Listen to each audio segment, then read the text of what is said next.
When I was the tender age of 30, I found out that I was dyslexic. And it was this very, very pivotal moment, as you can imagine, to learn that at that point in your life, or at any point in your life. And I remember the sequencing really vividly. My initial response was, oh, thank God, I'm not stupid. I'm just dyslexic.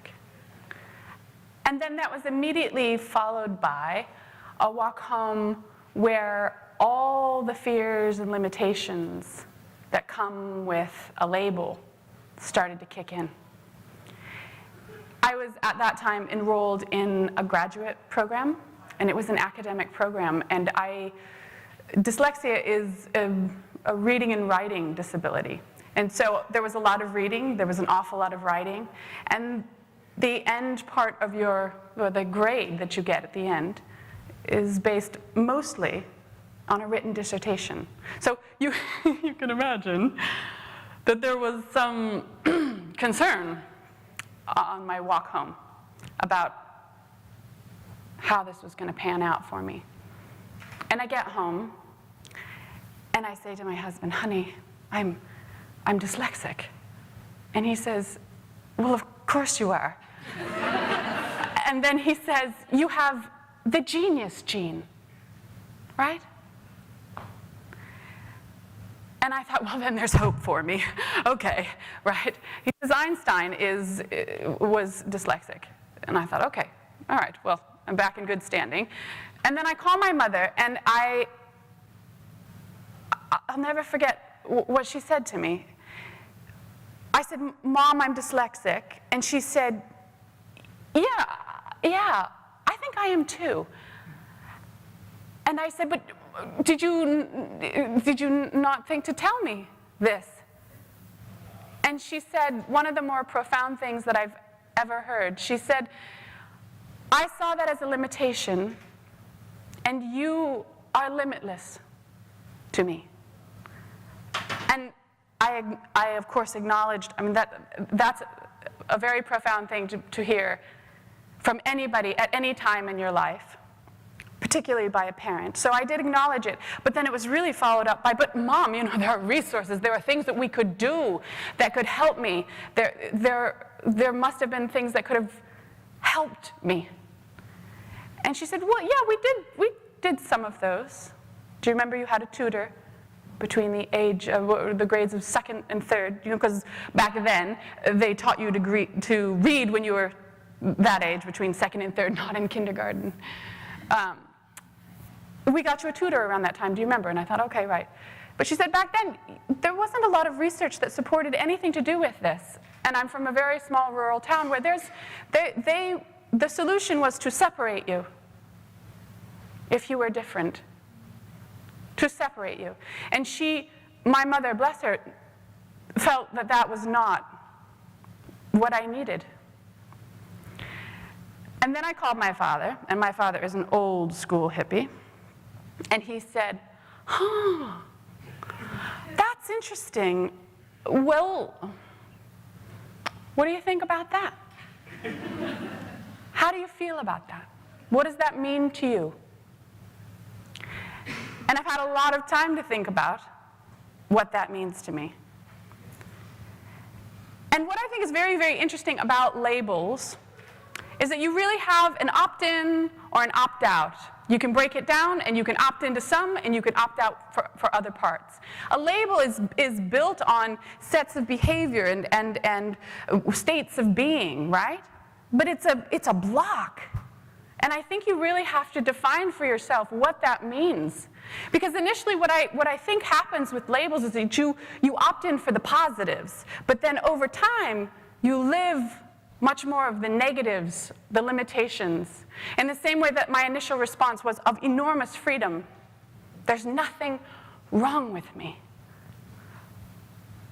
But I was going to do it anyway, incidentally. But there's nothing wrong with me, which is tremendously liberating, right? So I think over time, when you have a label, you start to live more of the negatives. You start to live more of the stereotypes. And then eventually, in the end, you start to really live a stigma in relation to that label. And I think introverts are a label. And I think stereotypically, introverts are not good at communication.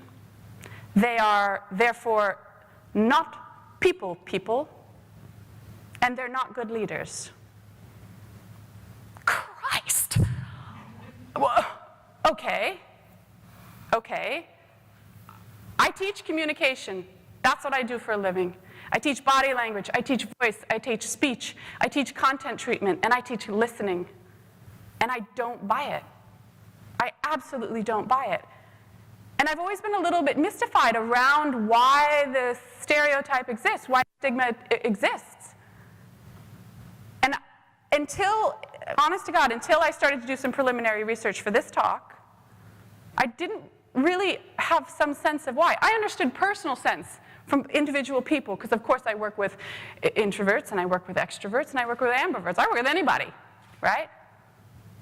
But I didn't get a sense. And the first research that I did was I typed in extrovert. And the tone of the language was very warm and very, very fuzzy. Right? Friendly, interactive, great leader, loves people, likes to exchange ideas, action people. I mean, I was like, I want to be that. Right? It was painted in this really very incentivizing, very warm language. You type an introvert, try it. It's insane. You type an introvert, totally different tone. Prefers own company, reserved, deep thinker, does not play well in sandbox with others, essentially. Now, I think so I understand why it exists. I get some sense that because we are living in extremely extroverted times, we are living in extroverted times. Don't kid yourself. I don't know if you've ever thought about it that way. But from that moment that I did that research, I realized we're in extroverted times. So it's going to permeate you in all kinds of different ways. It's going to permeate how people respond to you and what they validate in relation to what you say and how you say it. But it's not the only way. Yeah? It's not the only way. I think that the time that I have here, I'd like to spend revisiting what y'all do well. In our practice, we teach, obviously, the skill up piece, right? And when someone comes in for an evaluation, they give me a laundry list. 15 things that they want to learn that they're not good at, right? But what they actually leave with is some sense of what they're good at, not some sense, a really good sense of what you're good at and how to leverage that, actually. The skill up piece, yeah, of course, yes. But in communication, if you're not leading from what you're actually good at, your behavior will not be confident. Because what's inside of you, what you own, what your operating system and your gift for the world, that's a root system that creates and projects all kinds of positive. And it reads very, very confidently. So I think the older I get, the more I realize that the profound lives in the reminders, in the small reminders, and in the positive reminders. So that's where we're going to spend some time today. And if you're interested in the skill up piece, there's a workshop where we talk about some of that, because I can hear the butts in the room. That's why we do the practical work. But fundamentally, if you're just going to do some brain training today, let's talk about the positive. There are 3 fundamental positives which I need you to embrace. I need you to embrace because someone's got to own this shit. Because it's not commonplace. It's not the mainstream thought. It's not the main emphasis right now. We are living in very, very fast times. I think everybody will agree that we are going way too fast for ourselves. way too fast. Everyone is living in a very overextended place in their life. People are overwhelmed. We're in the red zone most of the time. We are multitasking at a rate which is just impossible. It's impossible. I have pre- and post-smartphone data. I've been teaching since 2005, and everybody wants to know what's the difference. And one of the primary differences is that we are going really fast. In our communication, we are going 15 to 20% average just in your speech rate alone. With that kind of margin, you can't speak clearly at that rate. And if you can and speak clearly, you're not going to be able to get your flow. You're not going to be able to connect your ideas and express them all at the same time. It just won't flow. Does that make sense? Right? So you're not going to be able to reach down and get some kind of personal connection and express that fast, because it doesn't work like that. So I'm going to ask for all y'all to be advocates of slow. Now, every introvert that I have ever worked with has said, I struggle a little bit with keeping up to some degree. Right? Conversation will go fast. I'm trying to just keep up, and sometimes I don't have the right word, and I think about it afterwards. I should have said this, or I could have done it, and it's a lot at that moment, at that time, right? Well, what if I said that all confident behavior doesn't rush? All top of the food chain behavior, my friends, does not rush. So that's how we lobby for it in our practice. We say, if you want to be perceived as confident, don't rush yourself. And don't rush other people, because it just reads as disorganized and frenetic. Right? And I'm not talking about huge brackets of time. Small, small, small. Small. Pause. Moments. Yeah? I have a client who is an extraordinary communicator. Extraordinary. And she is self-describes as an introvert, and she's a designer. And she was in a design sprint recently, and she came in after training. I said, how'd your design sprint go? And she says, well, you know, we got somewhere. It's exhausting, but we got somewhere, right? We went through this process, and something came up, and it was fine, essentially.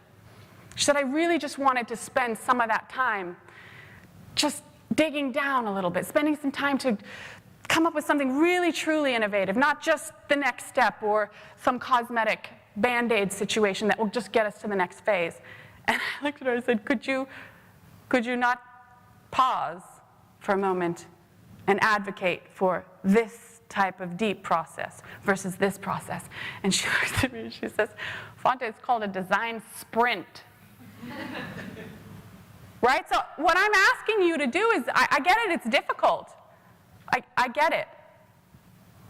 But I'm going to ask that you ask for it for all the reasons that come from slow. Because richness comes from slow. Because innovation comes from slow. Because your thought process and all of the primary gifts that you have come from slower. Right? When you recognize a positive in yourself, you use it differently. You treat it differently than the skill up part. So I'm just asking for you to acknowledge this about yourself, not treat it as, I wish I could just get it faster, I wish I could be faster. But just use the slow. And that's going to support the second piece, which is you are the thinkers of the world.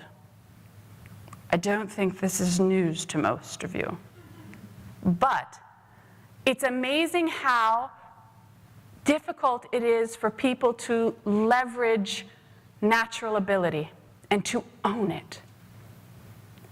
And if you are not owning the fact, if you self-describe as an introvert and you are not owning that and you are not operating from that, you are missing a big piece in your communication of authenticity.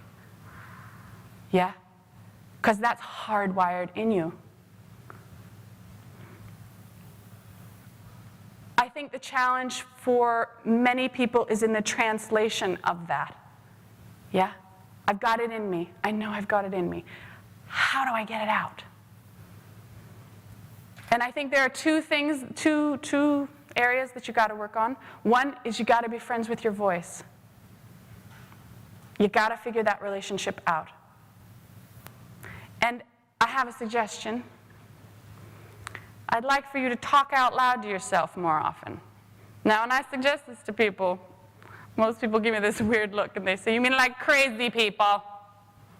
And I say, yeah, like them too. You ever watched a kid play? Dial back. Some of you have kids. They're talking out loud to themselves.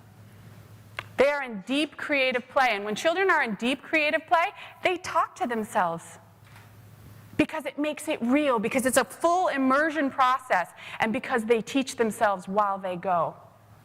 And that's exactly what I'm going to advocate that you do. That you reserve some of this deep process that you have, but that you don't just do it necessarily in relation to drawing for many of you, since you're designers or whatever, I don't know, computers now, right? But that you do this deep dive, but you do it also verbally.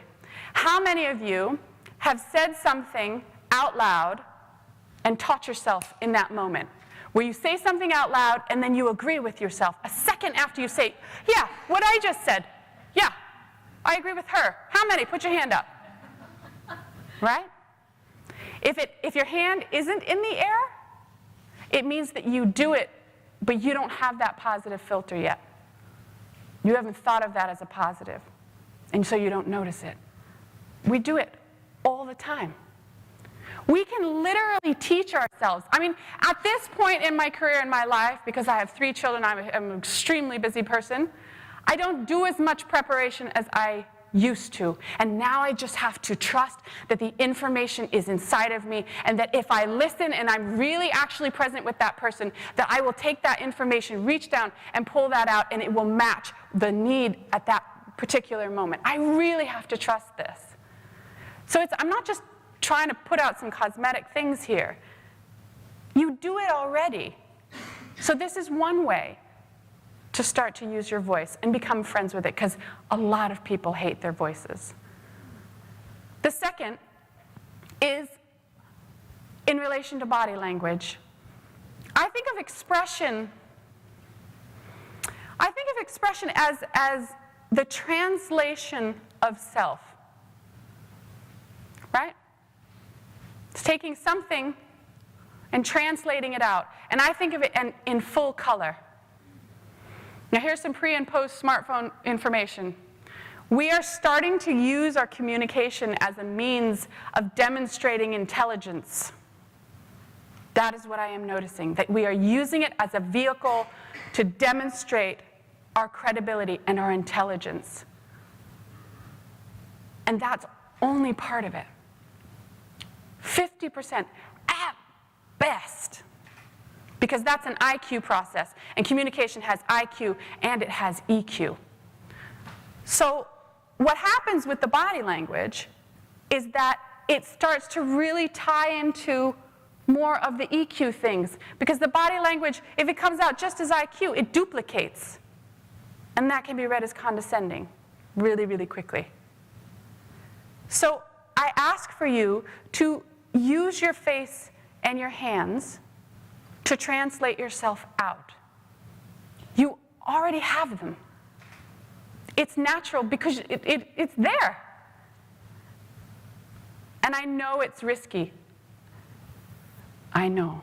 As soon as you start to attach your communication to yourself and to represent not just the data, but also represent it through your own filter, I respect that that is risky. Hell, I'm standing here. I get it. It's very, very difficult to do that. But again, it really affects the way people respond to you. Because if it's just about exchanging information and showing that we're smart, then we're really missing a big piece. Our communication is starting to shift and change and emulate what computers do. And obviously there's a reason for this, right? Because we filter ourselves through computers most of the time now. And we're extremely susceptible to our environments. That's part of human behavior, is that we emulate what's around us. And I'm not saying there's anything wrong with that. Fantastic. Just check the box and know that really the work is on the side of connecting yourself to what you say, to get deeply behind what you say. Yeah? The third piece is the listening piece. Now, of all of these, it's the least popular, which is crazy, because I think the most profound things in communication are really in relation to listening. That's where the learning is. I've been in practice 11, 12 years, something like that. I'm bad at math. And no one yet has come to me for listening training. Not one person. Now that may change after this talk.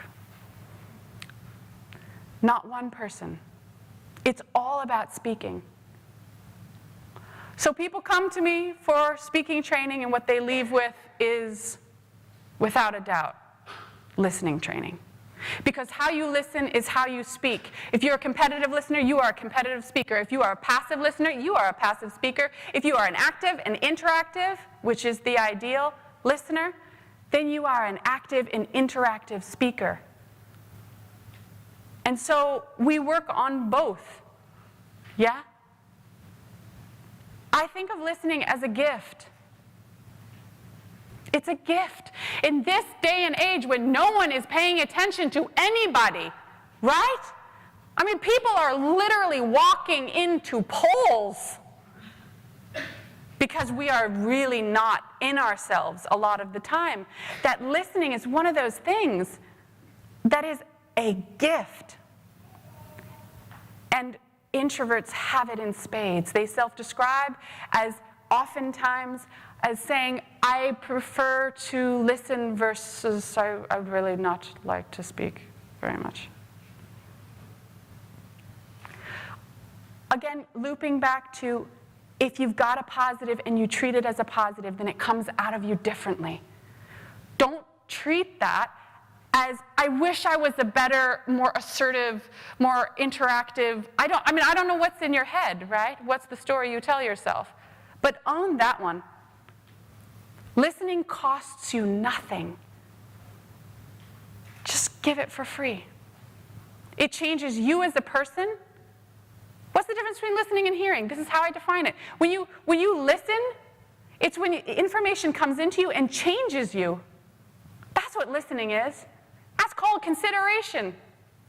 Hearing? Hearing is when you take it, I think of it as something that's literally between you and the other person that you've put there.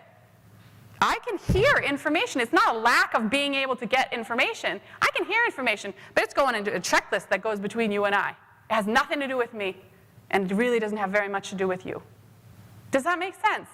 And so if we can take in information, if we can listen in a way that changes us, and if we can listen in a way that validates people. Oprah has talked to a lot of people, right? I'm going to quote Oprah. But she's talked to a lot of people. And she says, what does everybody want? What does everybody want? Everyone wants to be seen and heard, fundamentally.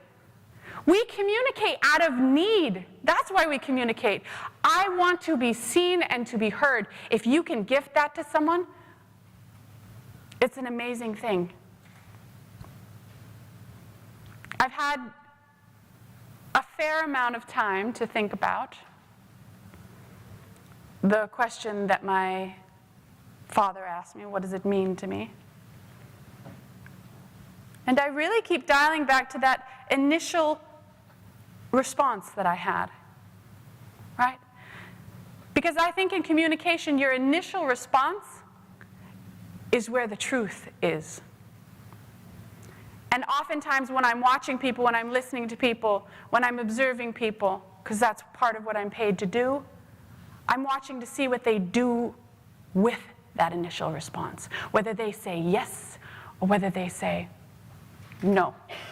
And that reads, even in terms of body language. So remember when I was saying use your body language, try and express yourself out? Here's a tool. If you use your body language, let me put it this way. When you're watching somebody and they have a movement of their hand, but they won't embody that movement, you'll see it. They'll go like this, but then they'll go like that. Or they'll go like this, but then they'll go like that. Yeah? It's yes, nope. Absolutely, maybe. Right? And that reads as guarded. It reads as private and for me only. And I'm going to lobby that the whole point of communication is to connect. That's the point. To connect. And if you use those things, those fundamental things, and be advocates for those fundamental things, that will connect you. And when we say connection, we're talking about connection to yourself and to the other person. So, the short answer is, what it means to me is that I'm going to opt in on the unlimited, the limitless initial response. And I'm going to work very rigorously with the limited response. I'm going to go with it. I'm going to say yes. Inside of me, I know. I agree with myself inside. Because that initial response comes from something deep inside. And if people can see me that way, if my husband can see me that way, and my mother can see me that way, then I feel like there's some learning there for me to represent from that place. So I ask for you to use your communication, leverage what you've got. It's not popular, but it's profound what you have. And moving forward, oh my God, do we need that? As we go faster and faster, going wherever we're going.